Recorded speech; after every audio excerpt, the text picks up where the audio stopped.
everyone! Welcome back to the Project Awesome. So I'm back with a new product review and today ang i-review natin ay pangkilay.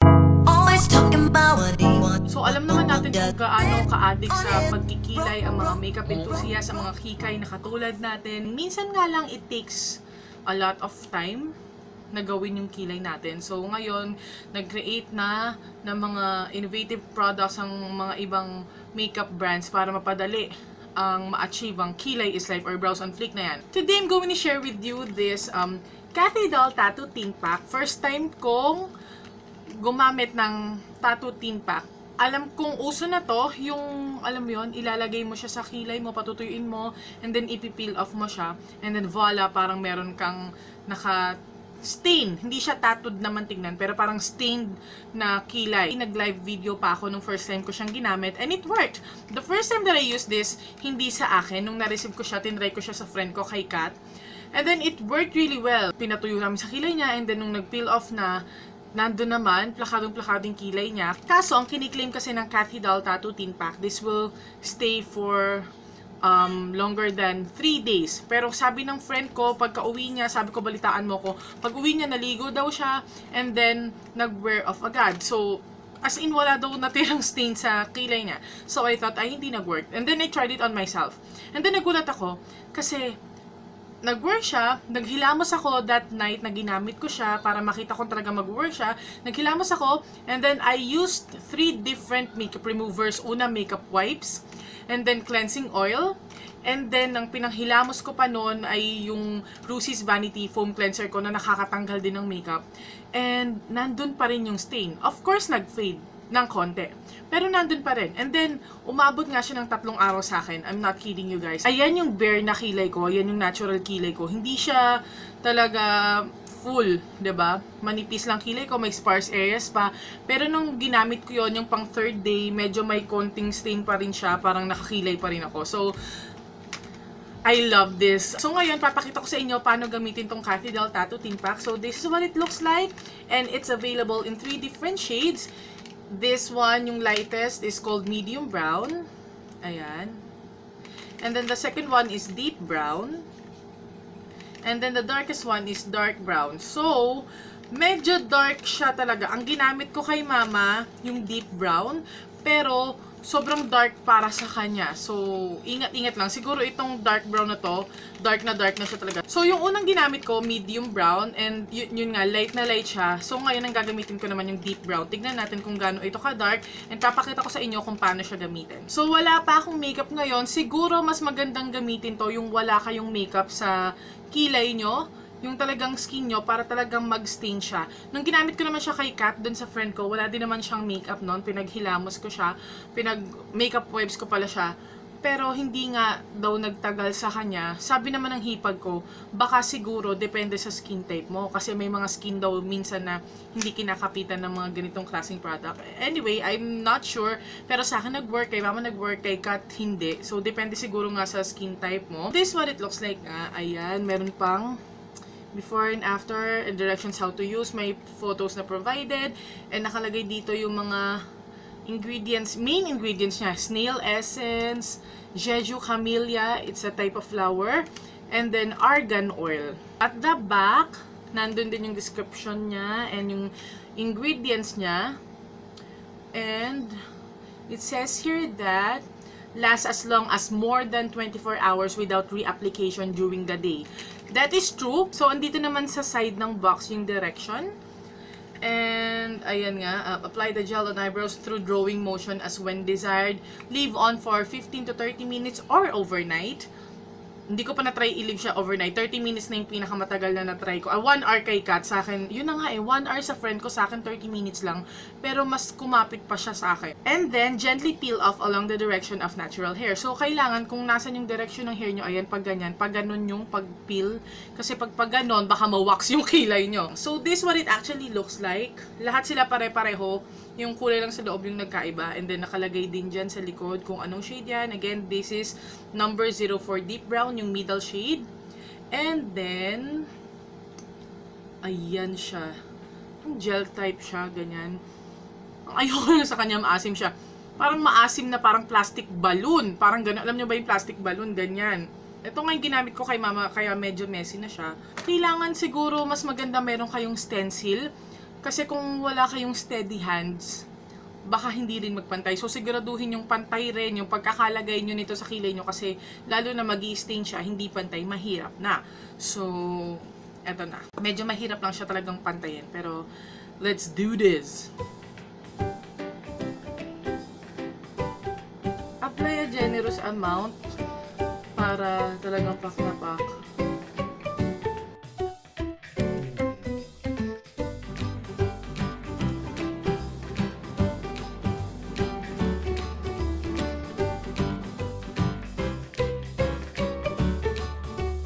Yung banda dito sa loob, ano lang, manipis na layer lang yung ginagawa ko.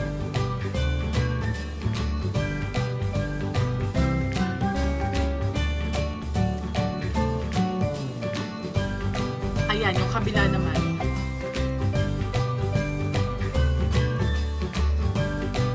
So, ayan. Yun lang ang pansin ko lang sa kanya since ganyan siya, di ba?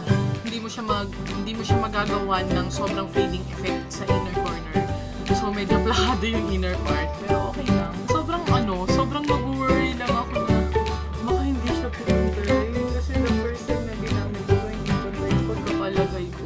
Okay, so ayan na yung Cathedral Tattoo Tint Pack sa aking kilay. Basa pa siya.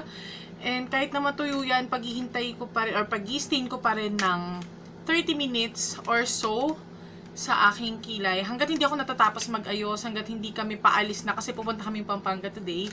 Gusto ko lang ipakita to sa inyo at i-road test.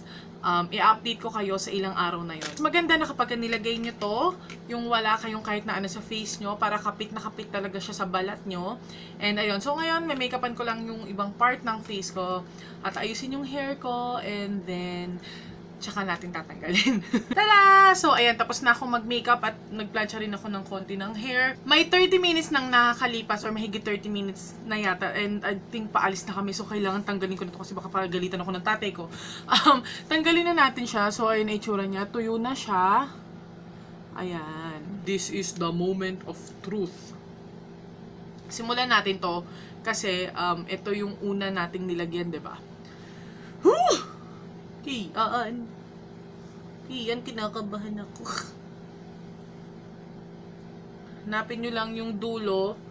Tapos, ayan. Ay.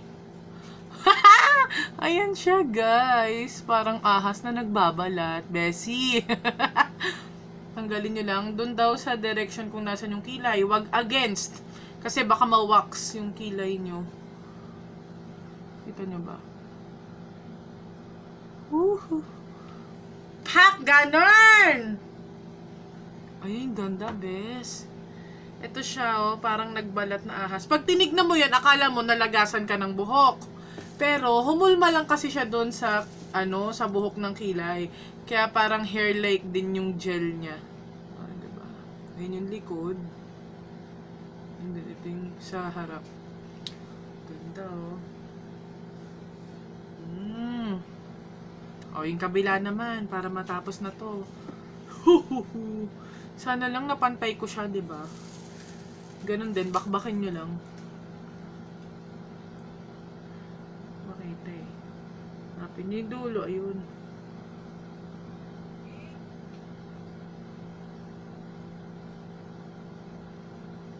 Tada!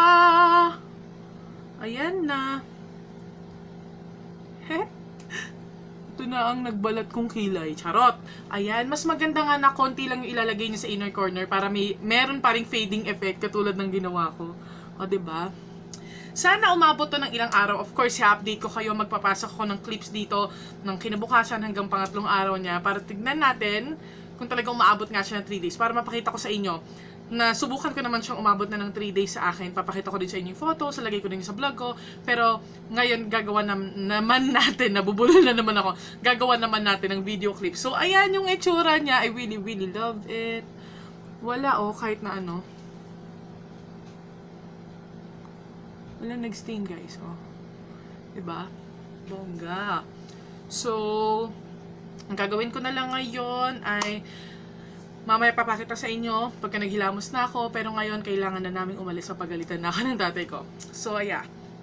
Ang galing. Hola! So, we're back from Pampanga. Hindi ko na na-vlog. Hindi na ako nag-vlog doon kasi nahihiya ako. Ngayon na lang namin ulit nakita yung mga kamag-anak namin doon. Tapos sobrang daming food. Oh my God.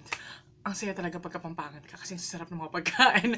Anyway, it's already past 11 in the evening. Gaya ng sinabi ko sa inyo kanina, hindi siya nabubura agad-agad kahit na 3 makeup remover yung ginamit ko. So ngayon, gagamitin ko yung same makeup removers na ginamit ko nung first time na tinry ko to para makita nyo din yung effect. Okay, so kinuha ko muna yung makeup wipes na ginamit ko noon. So ang gamit ko noon yung Pure Derm Collagen Makeup Remover Cleansing Towelettes. Tama ba? Cleansing Towelettes. So ang daming ganito dito sa bahay kasi nagustuhan to ni Mama. So bumili siya ng marami. Naka-buy one take one sa Watsons na. So ang daming ganon.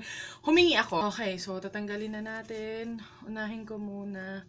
Of course, unahin natin doon sa may kilay na part. Talaga siya natatanggal. O, yung foundation ko, yung powder ko natatanggal. Try natin ulitin. Guys, wala talagang tint. Lupit, no? Try ko ulit dito. Naman sa kabilang side naman. Wala talaga. Hinaano ko na siya. Hindi talaga. Oh, wala talaga. Oh. Napapansin ko naman siya. Nag-fade siya ng konti. Pero hindi siya, siguro hindi lang masyadong humahawa sa wipes. Pero, oh, grabe, oh. Pero, sige, tanggalin natin yung ibang, natatanggal naman yung face makeup ko, oh.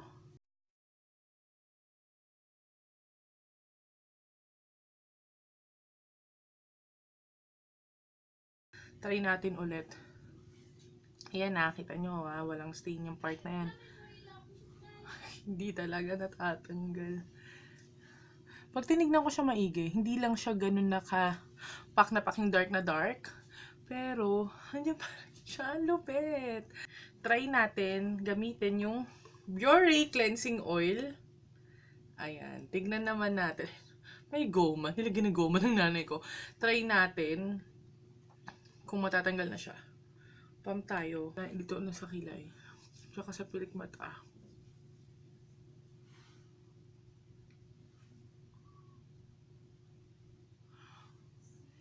Talaga eh.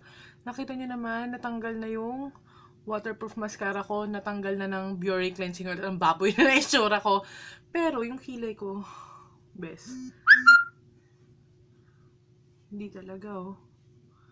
Malupit. Nag-fade siya ng konti na. Pero, andun pa rin yung shape, andun pa rin yung tint. Okay, i-rub off ko. Diba? Ngayon naman, maghihilamos na ako and I'm going to use my Rusis Vanity Foam Cleanser. Later, I'm going to show you. Hindi ko kasi mapakita ngayon sa inyo kasi nasa washroom siya. So, pagkahilamos ko, pagbalik ko dito, dadalhin ko para makita nyo. At nakakatanggal din ng makeup yon. Promise, yun ngayong minsan ginagamit ko na panglinis ng makeup brushes ko kasi nalilinis niya maigi. Kasi nga, natatanggal niya kahit yung mga waterproof and cream-based makeup. So, ngayon, hilamusan ko muna to at tignan natin kung magfe-fade pa lalo yung kilay ko. Pero diba? My God, ang galing. Okay guys, so ayan, nakapaghilamos na ako at ito yung makeup remover, facial cleanser na ginamit ko. So this the Rusis Vanity Foam Cleansing, nakakatanggal talaga ng makeup to, gaya na sinabi ko kanina. Ayan, nag-fade na siya, pero not completely, gaya na sinabi ko sa inyo. Pero ang galing, 'di ba? Hindi siya kaya ng makeup wipes. And then nung ginamit ko yung Biore Cleansing Oil, doon ko napansin na unti-unti, sa una hindi agad, pero unti-unti niyang natutunaw. Pero nandiyan pa rin yung tint. Ito, papakita ko sa inyo yung wala akong kilay. Baka kasi nakalimutan nyo na. Ayan. Tapos, ito yung after. O, diba, meron pa ring tint. Nakikita ko kasi hindi naman ganyan kakapal yung kilay ko. So, kahit nga ganyan, pwede na akong lumabas kasi parang may kilay na ako. Tapos, nung naghilamos pa ako, using my Rusis Vanity Foam Cleansing, ayun, tuluyan na nga siyang mas nag-fade. Kahit na ganyan na nag-fade siya completely, humahanga ako kasi 3 makeup removers yung ginamit ko, best.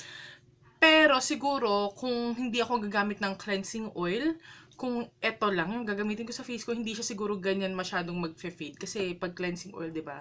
Mas alam niyo naman kung gaano katindi sila mag-remove ng makeup, lalo na tong Biore na to.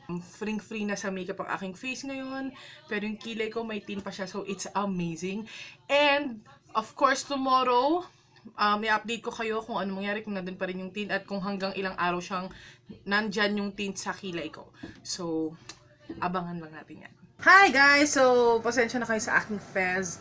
Daming pimples ko. I'm just going to show you the second day of my Cathedral Tattoo tint pack chorva sa kilay. Ayan. Naghilamos na ako and all, naligo na ako, pero, diba? Kilay is life pa rin at his! I love it. So, babalik ako tomorrow for the third day. Tignan natin kung may stain pa rin siya. Bongga!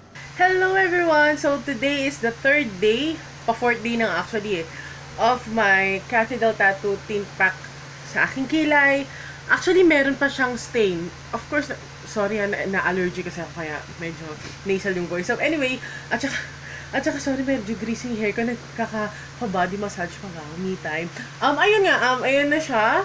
Meron pa siyang stain. Ang galing. To think na, yun nga, nagpamasahe ako kanina. Siyempre, puno-puno ng oil yan. Kung saan-saan. Ginanong-ganon ng minamassage ng therapist yung ulo ko. So, siyempre, nadaanan ng oil yan, diba? Pero, meron pa din siya. Nag-fade na siya talaga. Makikita nyo, nag-fade na. Pero, ayun nga, meron pa din siyang tint. So, ako okay na akong lumabas ng ganyan lang yung kilay ko kasi I have really thin and sparse brows eh. Nakita nyo naman sa before and after ng video na to. So, yeah, maabot nga siya talaga ng 3 days sa akin. So, yung kiniklaim nila na last up to 3 days, pack na pack yun. So, titingnan ko pa bukas kapag natapos akong maligo kung completely na siyang mag-fade. Hi guys! So, ayan na ang aking kilay. Today is the 4th day. Hanggang 3 days lang daw siya nagtatagal, pero tingnan nyo naman. 'Di ba? Araw-araw naman ako naghihilamos at naliligo. Pero nag-fade na siya. Oo, kailangan ko nang magkilay. Kulang na siya, pero kahit papaano may tint pa siya kasi hindi ganyan ang kilay ko. Manipis talaga ang kilay ko, may sparse area talaga, pero ayun, nakikita ko may tint pa siya. Ayan, lalagay ko din sa side yung before, yung kilay ko na bare talaga para ma-compare nyo. 'Di ba? Ang galing. So, masasabi ko na very good talaga si Cathedral Tattoo Tint Pack. So, very good siya talaga. Good job, Cathedral. Gusto ko na siyang laging gamitin. I highly suggest and recommend this product sa mga mommies on the go, sa mga nag-work everyday, sa mga nag-work sa office, 8 to 5, yung mga laging nagmamadali para mabilis, 'di ba? So, pag nag-Cathedral Tattoo Tint Pack kayo, sa gabi maglagay na kayo. Tapos tatagal naman siya ng ilang araw para hindi kayo natatagalan sa paggawa ng kilay nyo, hindi kayo nalilate. O, diba? Pati yung mga estudyante rin, pwede rin sa inyo to kasi hindi naman siya harsh looking. So, ayun lang. Thank you so much for watching this video. Sana kahit papano nakatulong sa inyo. Kung meron pa kayong question regarding this product, like always, pwede nyo namang i-comment sa baba. So, medyo nagmamadali lang ako ngayon kasi pero minsan ako kasi sasamba nga kami. So, gusto ko lang kayo i-update at para ma-upload ko na tong video na to later, i-upload ko na siya. I mean, later, i-edit ko na siya. Oh my God, pinagpapawisan ako. So, ayun lang. Thank you so much again for watching. And yun nga, sana nakatulong itong video na to sa inyo. I hope to see you in the next one, you guys. Stay awesome and accomplish your mission. Bye!